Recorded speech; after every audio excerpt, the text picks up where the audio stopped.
cómo ser aprobados por Él. ¿Qué podemos hacer para agradarle? ¿Qué podemos hacer para que Él nos apruebe, nos acepte? Y Hebreos 11 dice cómo. La única manera de hacerlo. Hebreos capítulo 11, solo los versículos 1 al 6. Hebreos capítulo 11, versículos 1 al 6. Estoy leyendo la Nueva Versión Internacional y dice así. Ahora bien, la fe es la garantía de lo que se espera, la certeza de lo que no se ve. Gracias a ella fueron aprobados los antiguos. Por la fe entendemos que el universo fue formado por la palabra de Dios, de modo que lo visible no provino de lo que se ve. Por la fe Abel ofreció a Dios un sacrificio más aceptable que el de Caín, por lo cual recibió testimonio de ser justo, pues Dios aceptó su ofrenda. Y por la fe Abel, a pesar de estar muerto, habla todavía. Por la fe Enoc fue sacado de este mundo sin experimentar la muerte y no fue hallado porque Dios se lo llevó. Pero antes de ser llevado, recibió testimonio de haber agradado a Dios. En realidad, sin fe es imposible agradar a Dios, ya que cualquiera que se acerca a Dios tiene que creer que Él existe y que recompensa a quienes lo buscan. ¿Qué te mueve al vivir el día a día? ¿Qué es lo que te empuja cada mañana al saltar de la cama? Bueno, saltar no, que es muy precipitado. Levantarse de la cama y empezar tu día, tu trabajo, tus deberes, tus obligaciones. ¿Por qué lo haces? ¿Cuál es el motivo por lo que lo haces? Bueno, puede haber muchos motivos superficiales.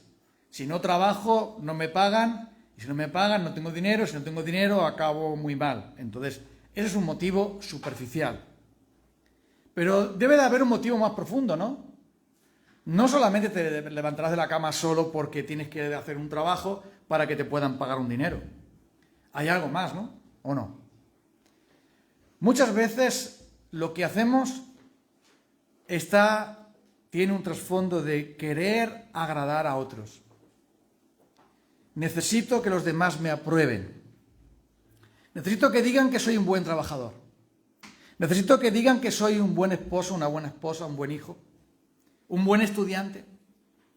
Necesito que mis hijos me aprecien. Necesito que los demás me valoren. Necesito que mi familia, mis amigos, mis compañeros y también, por supuesto, las redes sociales digan de mí, me gusta. Y de hecho, buscar la aprobación de la gente es el motivo número 1 de la inmensa mayoría de las personas. Si ponen un comentario en Facebook o Telegram, o Instagram o lo que sea, cualquiera de las redes sociales, y la gente se queja y no les gusta, se mosquean. Ah, mira. Si reciben crítica o queja, si reciben, no reciben los aplausos o los me gusta que parecieran el reconocimiento de otros, se hunden en la más absoluta miseria. Porque muchas personas, a lo mejor es tu caso, tú vives no tanto para ti, pero para los demás. Y cuando los demás te aprueban, entonces tú te sientes mejor. Así que al final vives para ti, pero a través de otros. Vives para ti, pero buscando el favor de otros, la aprobación de otros.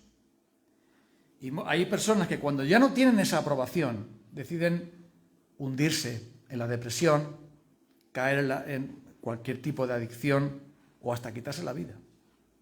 Porque si los demás no te aprueban, entonces tú estás desaprobado.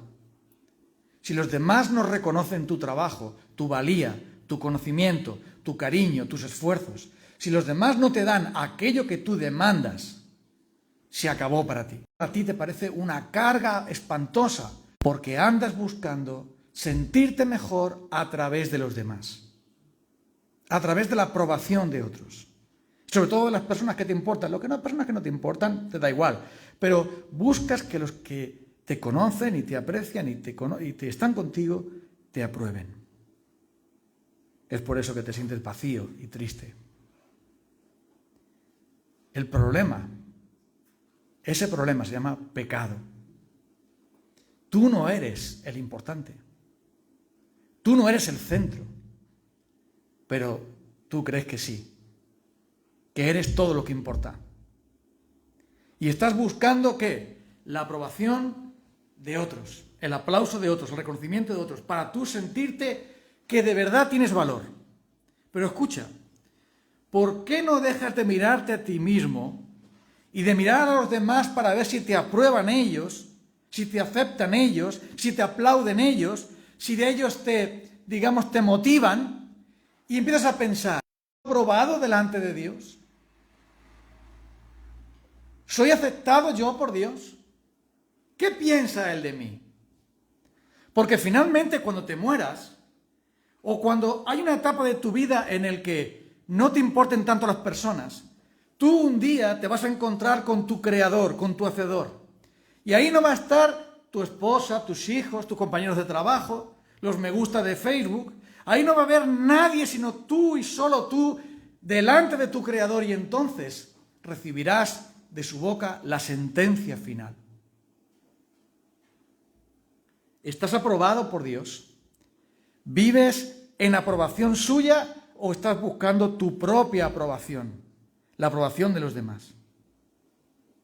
Aquí dice que la fe, por medio de ella, fueron aprobados los antiguos, fueron aceptados por Dios, fueron salvos, y lo fueron solo por medio de la fe.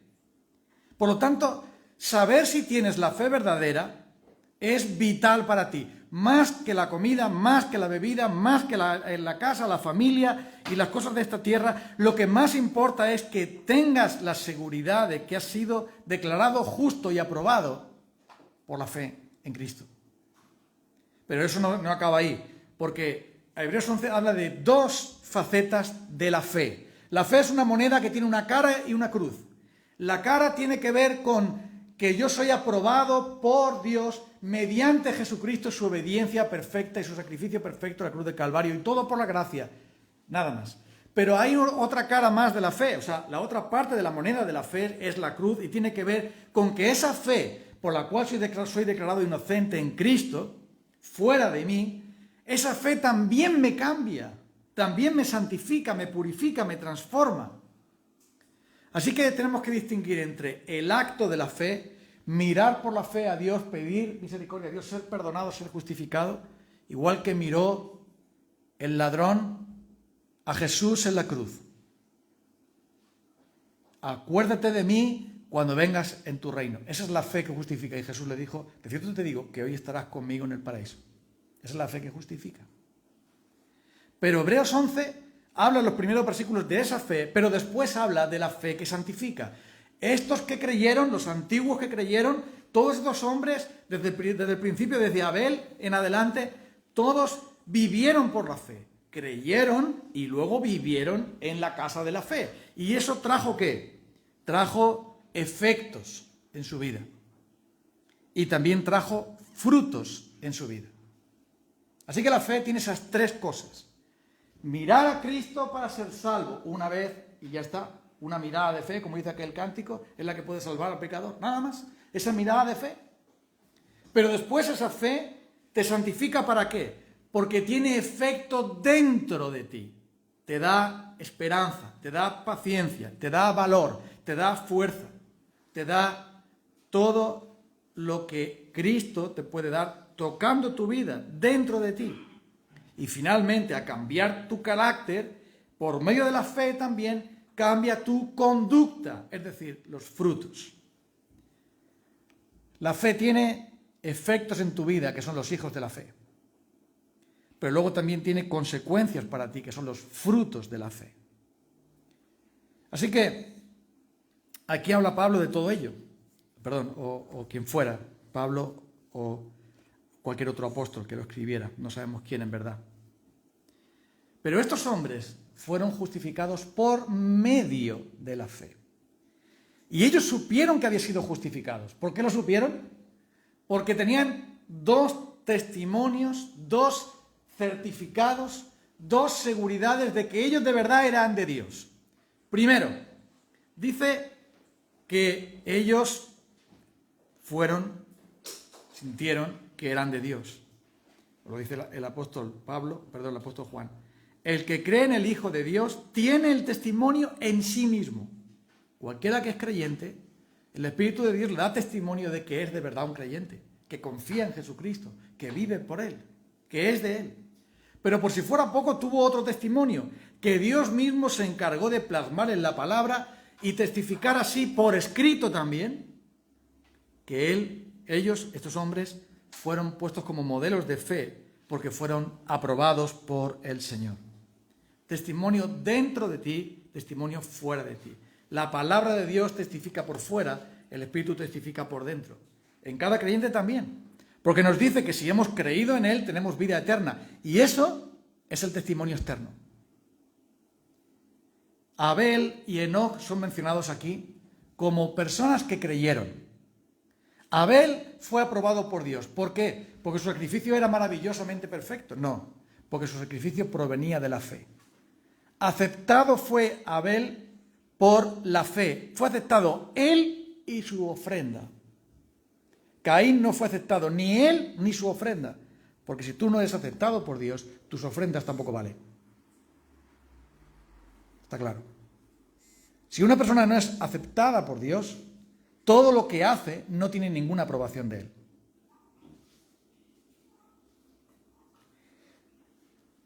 Si hay una enemistad entre 2 personas, todos los favores que se hagan para, digamos, contentar a la otra persona sin quitar la enemistad no sirve de nada.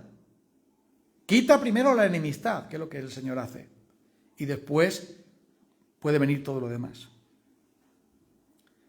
Enoc, que fue este hombre que no vio la muerte, fue también aprobado por la fe. Pero la fe no es la causa de su aprobación. Cuidado. Algunos piensan que la fe es una cosa que yo le presento a Dios y Dios dice, ¡qué bonito! Pasa. No es eso. La fe no es una obra. No es algo que yo le doy a Dios para que Dios me apruebe. No. La fe es el instrumento, el medio por el cual yo percibo las promesas de Dios y las creo. Le creo a Dios, creo su palabra. La fe, y perdonad que sea tan simple, pero todos van a entender, la fe es la cuchara y la salvación es la comida. La cuchara no te alimenta mucho. Si quieres comer cuchara a mediodía, la cosa se va a poner difícil. No importa si la cuchara es de madera, de oro puro, de plata o del chino. Lo que importa es lo que va dentro de la cuchara que te alimenta. Y la fe, que por cierto es un don de Dios, solo sirve para hacer que lo que Dios ha prometido sea para mí y yo sea para Dios. Para eso sirve. Y ahora los hombres del Antiguo Testamento, como vemos aquí, fueron salvos igual que nosotros. Ya sabes que hay por ahí unas ideas muy equivocadas acerca de que los hombres del Antiguo Testamento se salvaban cumpliendo la ley y los del Nuevo Testamento se salvaban a través de Jesucristo. Ese es un error realmente tremendo. Porque Dios no tiene 2 maneras de salvar. Para unos de una cosa, para otros de otra. No. Dios solamente tiene una. En ningún otro hay salvación, sino en Jesucristo. Luego entonces, la propia palabra de Dios nos dice que la salvación siempre ha sido un regalo de la gracia de Dios que Él otorga a quien Él quiere. Mira, Deuteronomio 7, versículo 6, mira lo que le dice Dios a Israel. Porque para el Señor, tu Dios, tú eres un pueblo santo. Él te eligió para que fuera su posesión exclusiva entre todos los pueblos de la tierra. El Señor se encariñó contigo y te eligió, aunque no eras el pueblo más numeroso, sino el más insignificante de todos. Lo hizo porque te ama y quería cumplir su juramento a tus antepasados. Por eso te rescató del poder del faraón, rey de Egipto, y te sacó de la esclavitud con gran despliegue de fuerza. El Señor, dice, se encariñó de ti y te eligió porque quiso. Tú eras el pueblo más insignificante. Y eso no es lo mismo que dice Pablo en Efesios 1, cuando habla de que fuimos escogidos en Él antes de la fundación del mundo para que fuésemos santos y sin mancha delante de Él, para la alabanza de la gloria de su gracia, redimidos por Cristo, por su sangre. Luego entonces, Israel y los creyentes, todos nos salvamos igual. Es decir, los creyentes verdaderos, no importa de qué nación, no importa si son antes de la cruz o nosotros que venimos después de la cruz, todos miramos igual. En el Antiguo Testamento miraban a la cruz de espaldas y veían una figura ahí, y nosotros miramos a la cruz de cara porque está hacia nosotros. En el Antiguo Testamento ellos miraban a un Salvador, un sacrificio que vendría, porque, ¿sabes? La palabra de Dios dice que Jesucristo es el mismo ayer, hoy y por los siglos. Es el mismo Salvador. Y Él dice en Apocalipsis 13 que fue inmolado, fue sacrificado antes de la fundación del mundo, desde la fundación del mundo. Eso quiere decir que ya Jesucristo estaba dispuesto para en su día venir, pero todos ya iban a salvarse por medio de Él. Porque Jesucristo no solamente es eterno, sino que su obra es desde la eternidad. Y por eso los hombres del Antiguo Testamento se salvaban a través de los sacrificios, de las figuras y tipos de la muerte de Cristo, que aparecen tantas veces, pero solo por la gracia, porque por las obras de la ley ninguna persona será justificada. Para ver un poco esto, si miramos lo que dice en Jeremías 6:16, preguntad por las sendas antiguas, dice el profeta, cuál es el camino y andad por él, y hallaréis descanso para vuestras almas. ¿Qué tiene que hacer el pueblo de Israel? Buscar las sendas antiguas. ¿Cuáles son? La gracia de Dios, el perdón de Dios, el arrepentimiento, la fe. Dice, y andad en él, y hallaréis descanso para vuestras almas. ¿Te acuerdas de alguien que dijo eso, de hallaréis descanso para vuestras almas? ¿Te acuerdas tú de alguien que dijera eso? ¿Quién lo dijo? Jesús. Es el mismo que profetizaba Jeremías. Es el mismo que un día se presentó y dijo, venid a mí, los que estáis trabajados y cargados, y yo os haré descansar. Llevad mi yugo sobre vosotros y aprended de mí, que soy manso y humilde de corazón, y hallaréis descanso para vuestras almas. Siempre es por la fe, siempre es por la gracia. Digamos que el cielo es un país donde muchos han ido, pero cada uno con un transporte diferente. Algunos han ido en burro, otros han ido con un carro y una mula, y otros han ido en un Ferrari, pero todos han llegado allí, porque es solo por la fe y solo por la gracia. No importa el transporte que uno tome en el Antiguo Testamento, a través de las promesas y los tipos y los símbolos de Cristo, o sea, el Nuevo Testamento, que es a través del Evangelio ya plenamente manifestado y mucho más claro para nosotros. Pero fíjate que el apóstol dice aquí que estos hombres fueron aprobados por la fe, por medio de la fe. Esto es algo muy importante, porque mira, Moisés fue obediente a Dios, ya lo creo que fue. Ya lo creo que fue obediente a Dios. Lo mismo fue Abel y Noé y Abraham. Fueron obedientes a Dios y fueron pacientes, fueron personas compasivas, fueron personas con muchas otras virtudes. Pero cuando Dios habla de ellos dice, por la fe. Porque solo por la fe somos justificados. No debemos confundir el fruto con la esencia. Ellos fueron obedientes, sí. Ellos fueron fieles, sí. Ellos fueron valientes, sí. Ellos fueron pacientes, sí. Ellos fueron compasivos. Tuvieron muchas virtudes, todos ellos. Pero Dios dice, por la fe, por la fe, por la fe, por la fe y por la fe. Porque solo por medio de la fe tú puedes ser aceptado por Dios. Si eres buena persona, si has sido paciente y has muerto como mártir, o has hablado lenguas humanas o angélicas, o has echado fuera demonios en su nombre, o profetizado en su nombre, o has hecho muchos milagros y has hecho muchas cosas, pero no tienes fe, no eres aprobado por Dios. Porque no está diciendo aquí el Señor, gracias a que Moisés fue muy valiente y muy poderoso y muy sumiso, por eso se salvó. No, por la fe, como Abel, como Abraham, como Enoc, como tantos otros, porque solo por la fe tienes buen testimonio, tienes la aprobación de Dios, solo por la fe. No tienes que hacer nada. No tienes que hacer el pino, ni grabarte un vídeo en una red de esas donde todo el mundo se exhibe. No tienes que poner tu vida en un escaparate. Solo tienes que venir a Dios y confiar en Él. No tienes que impresionar a Dios con tus buenas obras. No tienes que ganarte una medalla de Él. Solo por la fe en Cristo. Cristo vive en nosotros por su Espíritu. Nosotros vivimos en Él por la fe. Y Él ha diseñado la fe así para que todo sea por gracia. La fe obra por el amor. La fe trae como fruto el amor. La fe trae los vagones, la fe es la máquina y los vagones son las consecuencias, los frutos que son las obras de amor. La fe obra, pero la fe por la cual somos salvados no tiene obras. No tiene obras. ¿Qué obras tuvo el que murió con Jesús en la cruz, el ladrón? ¿Cuántas buenas obras hizo ese hombre? ¿Cuántas limosnas dio a los pobres? ¿Cuántas veces se bautizó? Pero Jesús dijo, hoy estarás conmigo en el paraíso, hoy mismo. Porque la fe que justifica es gratuita, de gracia. Pero la fe no viene sola, sino que trae frutos, trae compañeros, trae gente, que son estas cosas que aparecen aquí.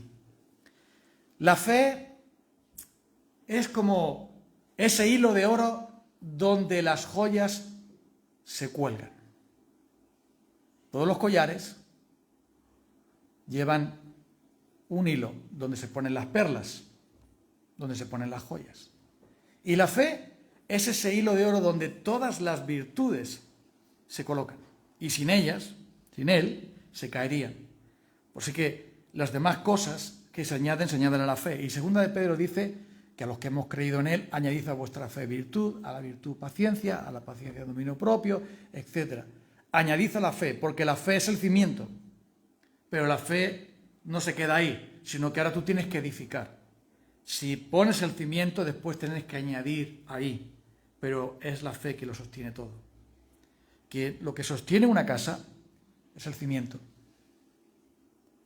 Y la fe es el cimiento del creyente. Es más, mantener la fe que tenemos, que el Señor nos ha regalado por su Espíritu Santo, por su Evangelio, la confianza que tenemos en Él, y hacer que fructifique, es la ocupación del cristiano. ¿A qué se dedica un cristiano? A mantenerse la fe y a crecer en ella.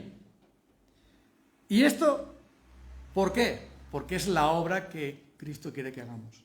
Cuando le preguntan a Jesús, ¿cuál es la obra qué obras tenemos que hacer para poner en práctica lo que Dios ha dicho? Pues literalmente dice, ¿qué debemos hacer para poner en práctica las obras de Dios? Y Jesús dijo, esta es la obra de Dios. No la obra que Dios quiere que hagáis. Una obra. ¿Qué obra es, Señor? Que creáis. Si crees, todo lo demás viene. Si crees, todo lo demás pasa. Todo lo demás te pasa. Solo creer. Por eso dice, esta es la obra de Dios, que creáis en aquel que Él ha enviado. Y Jesús dijo, el que cree en mí tiene vida eterna. El que oye mi palabra, aquel que me envió, tiene vida eterna. Todo el tiempo Jesús, la fe, tu fe te ha salvado. Todo es así. Así que la fe es la gran ocupación. Alimentar la fe. Fortalecer la fe. La fe es la herramienta del cristiano. Algunos de los que están aquí trabajan en actividades que requieren ciertas herramientas. Puede ser un ordenador, puede ser herramientas de mecánica, de fontanería, de cualquier, o si das clase, los libros. Todos necesitamos herramientas para poder ejercer cualquier labor, todos. ¿Cuál es la herramienta del cristiano? La fe. Esa es la herramienta, que tiene todas las demás herramientas. Podemos decir que la fe es como ese cinturón que se ponen en los MacGyver, ¿no? Los trabajadores ahora que llevan un cinturón que lleva todas las herramientas aquí, por todas partes, ¿no? ¿Y por qué? Porque depende de lo que vaya a hacer la persona, ya tiene la herramienta dispuesta, alicate, martillo, lo que sea. Lo tiene todo dispuesto, tiene todas las herramientas ahí. Y ese cinturón se llama la fe. Sin Él, todas las herramientas se caen. No las puedes llevar. Por eso, sin ella, sin la fe, no podía ser así. Por eso el diablo trabaja para destruir tu fe como sea. El diablo va a trabajar y trabaja constantemente para destruir, para dañar la fe del creyente. Porque la fe es lo que nos conecta a Dios. La fe es el cordón umbilical por el que recibimos de Dios. La fe es la mano con la que estamos agarrados a Dios y Él se agarra a nosotros. Si Él puede dañar eso, habrá logrado mucho. Y recuerda lo que le dijo Jesús al apóstol Pedro. Simón, el diablo ha pedido zarandearos como a trigo. Es decir, como una criba moviéndolo, zarandearos como a trigo. Pero yo he pedido por ti para que tu fe no falte. Y una vez que tú vuelvas, porque iba a negar a Jesús, pero él se iba a arrepentir de nuevo, iba a volver al Señor, una vez que tú vuelvas a mí, confirma a tus hermanos. Pero escucha lo que dice. ¿Qué quiere el diablo de ti, Pedro? ¿Qué quiere el diablo de ti, que eres un discípulo mío? Zarandearte como a trigo, probarte y tentarte para que tu fe se hunda, para que tu fe se muera, para que tu fe se caiga y nunca más te levantes. Pero yo he pedido por ti, para que tu fe no falte. Y esto es maravilloso porque tú dices, bueno, pero es que luego Pedro cayó. Claro que cayó. Pero la caída de Pedro, con ser horrible, no le hizo permanecer ahí, en el sepulcro del pecado, sino que esa fe por la que Jesús oró, le hizo volverse al Señor. Porque verás, cuando él negó a Jesús, Jesús le miró a él. Él miró a Jesús. Y esa mirada le derritió. Le movió el arrepentimiento y saliendo fuera lloró amargamente. ¿Ves cómo actúa la fe? La fe no te libra de la tribulación, no te libra de la tentación, no te libra de la prueba, no te libra del dolor, de la presión, pero lo que hace es que aun cuando puedas caer en esas cosas, te trae de regreso de la mano a Dios. Es como esa madre que ve que su hijo se ha equivocado, lo va a buscar y de nuevo lo coge de la mano y lo regresa a la casa. Y quiero darte algunos consejos bíblicos para todos de cómo mantener viva la fe y hacer que dé fruto. Yo sé que estás un poco cansado, pero ten paciencia. Voy a terminar a las 4:30 de la tarde más o menos, pero para la hora del café termino. No, antes. Verás, lo primero que debes hacer para mantener viva la fe es pensar más en Cristo y menos en ti mismo. Es lo primero que debes hacer y que debo yo hacer.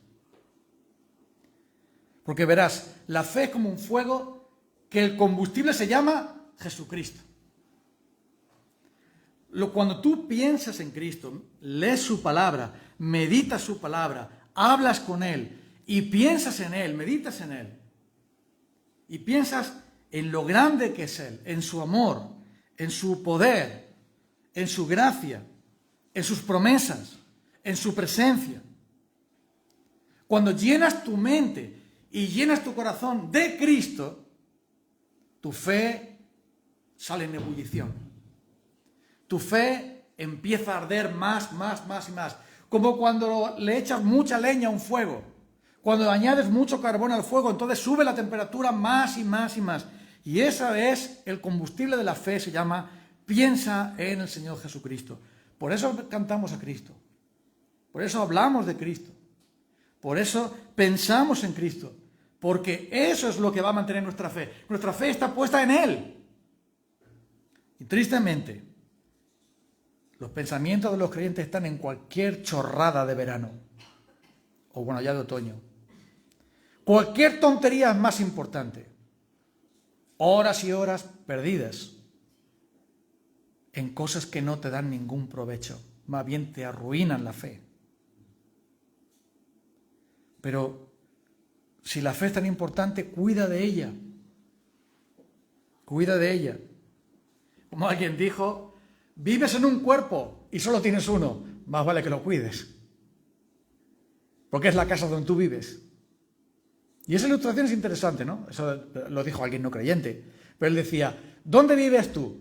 En tu cuerpo, ¿no? Más vale que cuides tu cuerpo, un poco por lo menos, porque es ahí donde vas a vivir. Y es verdad, somos un alma y tenemos un cuerpo. Y los creyentes tenemos fe, eso es todo lo que tenemos, hasta que nos lleve al cielo. Así que más vale que lo cuidemos. Medita en Cristo, porque verás, cuando tú piensas, como vamos a ver ahora, en el gran amor de Cristo por ti, entonces ¿qué pasa? Tu fe crece y el amor de Cristo te impulsa, te empuja, te constriñe y te mueve a creer más en Él, a confiar más en Él y a dejar todo por Él y a servirle a Él de corazón y a cambiar para Él. Cuando tú piensas en cómo Cristo te ha perdonado, entonces tienes poder para perdonar. Cuando tú piensas en cómo Cristo cuida de ti, entonces tienes poder para confiar cuando parece que Él no cuida de ti. Cuando tú piensas en el poder de Cristo y el poder que recibes de Él, tú tienes poder ahora para obedecer. Eso es lo mejor que puedes hacer, pensar en el Señor Jesucristo. Hay otro consejo más, el segundo. Piensa en el cielo. Eso fue lo que le dio un gran poder a Moisés. Moisés no se aterrorizó del faraón. Moisés renunció a una vida de placer y de lujo, viviendo cómodamente en un palacio, teniendo todo a su disposición, la mejor cultura, la mejor comida, las mejores mujeres, los mejores placeres, la mejor ropa, la mejor educación, todo estaba ahí. ¿Por qué renunció Moisés a todo eso? Para ser maltratado con el pueblo de Dios. Porque tenía la mirada en la recompensa. La recompensa. ¿Cuál es la recompensa? Como tenían los hombres del Antiguo Testamento, miraban una patria celestial, miraban una eternidad. Ponían sus ojos en la gloria que Dios les había prometido, que no era una tierra donde hay que labrar y trabajar y luchar para que no te la roben y no sé cuánto, como tenían que hacer la tierra prometida. Eso no era realmente la tierra prometida. Ellos anhelaban una tierra donde no hubiera nada de eso y donde solamente Dios permaneciera en ellos y ellos pudieran deleitarse en Él para siempre. Y los cristianos también deberíamos pensar un poco más en el cielo y menos en la tierra. Sabemos todo de la tierra, pero ¿qué sabemos del cielo? Estamos informados de todo lo que pasa en la tierra, pero ¿nos hemos informado de lo que pasa en el cielo? ¿De lo que Dios dice del cielo? Colosenses 3, versículo 1 dice así: ya que habéis resucitado con Cristo, buscad las cosas de arriba, donde está Cristo sentado a la derecha de Dios. Es decir, en la casa de Cristo, en las cosas de Cristo. Concentra tu atención, o poned la mira, concentra tu atención en las cosas de arriba. Piensa en ellas. Concentrarse significa eso, en las cosas de arriba. Pues vosotros habéis muerto y vuestra vida está escondida con Cristo en Dios. Cuando Cristo, que es vuestra vida, se manifieste, entonces seréis manifestados con Él en gloria. Concéntrate en Cristo y en su obra. En Cristo y en el cielo. Eso significa concentrarse. Cuando uno está delante de un examen. Y el último examen que yo hice fue el test para el teórico del coche. Y entonces, cuando hay preguntas que estás dudando, esas preguntas trampa, todas son preguntas trampa. Ya lo sabe. Dice Paula que sí, porque ella lo sabe. Sí, son preguntas trampa. ¿Sabes por qué mucha gente esto pierde? O sea, lo suspenden. Por no concentrarse en la pregunta. Entonces tienes que olvidarte de todo y tienes que concentrarte en cada palabra que dice la pregunta. Si te concentras, lo sabes. Hombre, hay que estudiar un poco también, ¿no? Pero si te concentras, lo sabes. Entonces, ¿qué pasó? Que me iba concentrando, iba dejando unas preguntas, luego volvía otra vez, y así superé el examen, concentrándome. ¿Y sabes lo que dice Dios? Concéntrate en las cosas del cielo. En las cosas del cielo. Y eso hará que tu fe esté fuerte, esté firme. Y supere las pruebas y dificultades que vienen. Y eso hará que hagas como Moisés, que lo de la tierra te importe menos. El problema de nosotros los creyentes es que nos importa mucho la tierra porque queremos poco el cielo. Y por lo tanto la tierra tiene tanta importancia. Pero mira, Moisés renunció a todo eso para ser un pastor de ovejas y luego un pastor de cabras, porque el pueblo de Israel eran más bien cabras locas, con perdón, es una manera de... Pero sufrió muchísimo, sufrió ser maltratado con el pueblo de Dios y fue muchas veces maltratado en el camino al desierto. Ya sabes, todo lo que le hicieron de penar a Moisés, pero él estaba dispuesto a todo eso porque tenía su mirada puesta en la recompensa, en la otra tierra prometida, la verdadera tierra prometida. Tercer consejo, pon la fe en funcionamiento. Vete al gimnasio de la fe. Porque verás, la fe es como un músculo.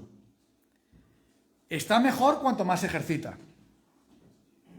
Cuanto más trabajas ciertas partes del cuerpo, mejor funcionan.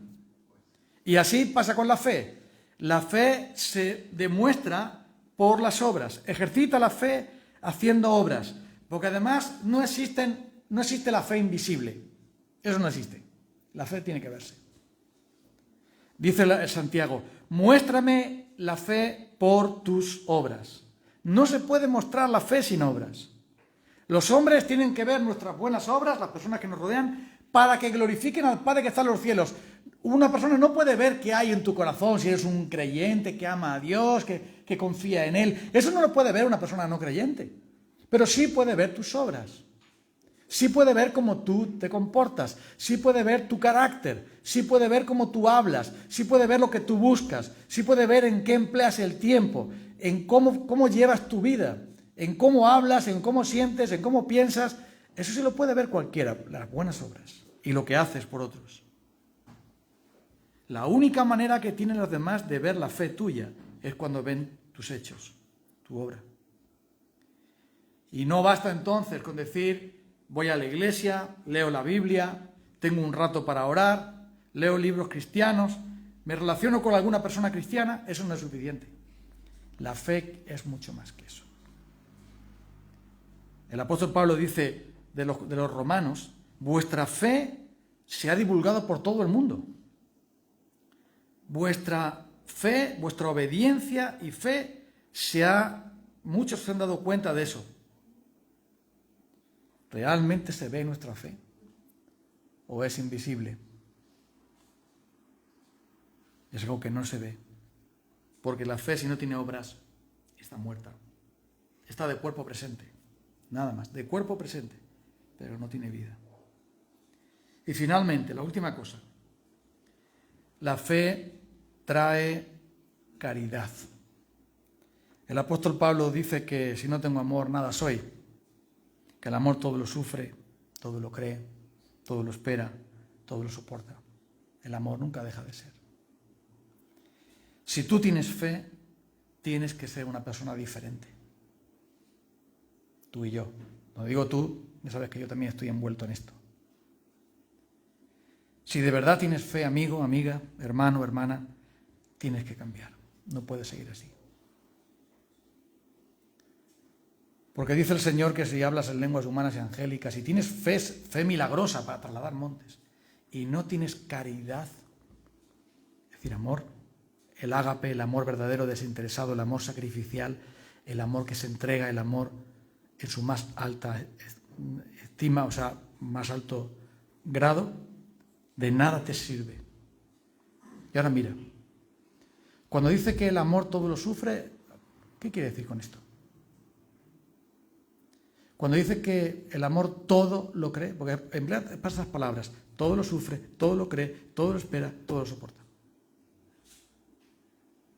Porque el amor no tiene límites. El amor de Dios en un creyente mediante la fe es el poder más grande que hay. Todas las demás virtudes que podamos tener o frutos del Espíritu nacen de ahí, provienen de ahí. La fe es como un río que luego se expande y se ancha muchísimo, pero comienza con un brote, con un manantial, con un nacimiento. Y esa fe que obra por el amor hará que tú hagas lo imposible. ¿Qué es lo imposible? Amar. De verdad. Eso es imposible. Tú no puedes. No puedes hacer eso. Porque eres como yo, pecador. Somos egoístas, rencorosos, envidiosos. no estamos dispuestos a tragarnos ese orgullo necio con el que hemos venido a este mundo. No estamos dispuestos a pedir perdón de corazón. No estamos dispuestos a perdonar como Cristo nos perdonó a nosotros. No estamos dispuestos a rectificar como hicieron los creyentes cuando se convirtieron. El ladrón se convirtió y dijo: la mitad de mis bienes los doy a los pobres, y aquel que le defraudé le devuelvo 4 veces. Eso es el amor, esa es la fe. Entonces, no es un problema de voluntad. Es que yo no puedo hacer eso. Yo no puedo perdonar como Cristo. Claro que no. Yo no puedo amar como Cristo. Claro que no, ¿qué te crees? Estaría bueno. ¿Pero por qué me lo manda Dios?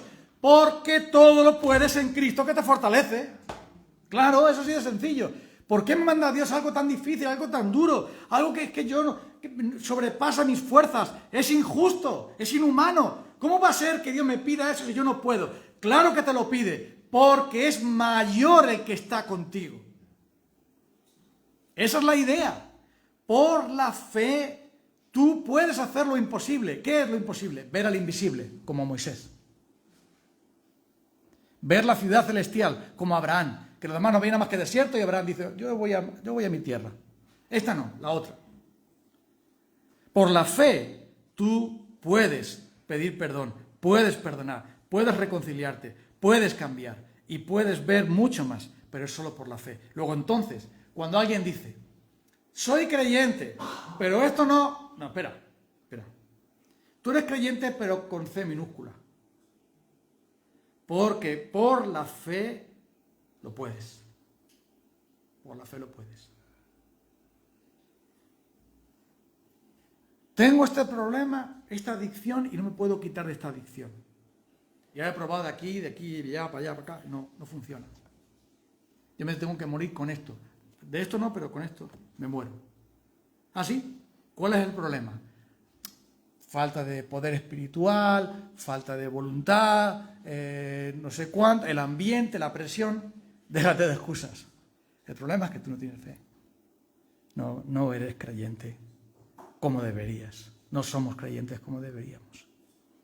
Porque por la fe, el poder de Dios se activa en ti mediante su Espíritu Santo y tú sí puedes. Todo es si tú crees en Él. Si de verdad te importa vivir para Él o estás viviendo para ti mismo. Y por último, los ejemplos que tenemos aquí de la fe no son una galería y un museo para que digamos: ¡qué bonito esto! ¿Has visto qué bonito? Como cuando visitas un museo y dices: ¡oh, qué pintura más! ¡Oh, mira qué escultura tan bonita! ¡Mira qué obra de arte! Y ves el museo y te vas a tu casa y dices: lo he pasado bien, ¿eh? Bueno, ahora vamos a otra cosa. No, la Biblia no es un museo. No es un registro de muertos y de gente muy buena que vivió. No, la Biblia es la palabra de Dios. Y cuando tú te atreves a creer en ella y decir: Señor, si los profetas como Elías era un hombre también con pasiones semejantes a las mías, y él oró y vino la sequía, y oró otra vez y vino la lluvia, si él era un hombre como yo y lo pudo hacer por la fe, que es un ejemplo que pone aquí en Hebreos, si lo pudiste hacer con él, ¿por qué no puede pasar conmigo? Es lo que viene a decir Hebreos. Hebreos nos viene a decir que todo es por la fe. Y la fe Dios te la ha dado para algo. No para que la metas al congelador, no para que la pongas en una escultura y digas qué bonita está, no para que te la exhibas en algún momento, no para que la enseñes a tus vecinos cómo es. No, la fe te la ha dado Dios para que, obrando por el amor, tú puedas ver la bendición de Dios y la gloria de Dios en tu vida. De eso se trata, creer.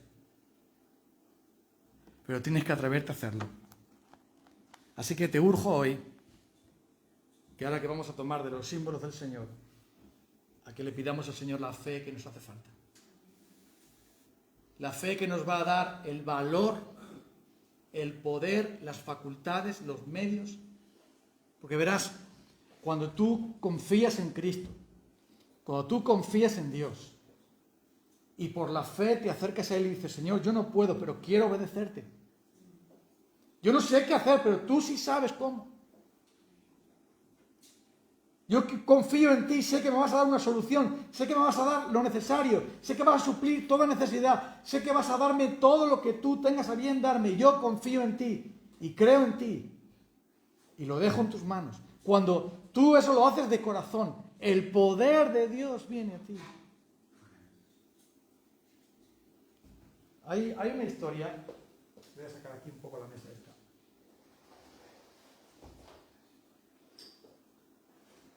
Hay una historia de un viejo soldado, termino con esto, ya vamos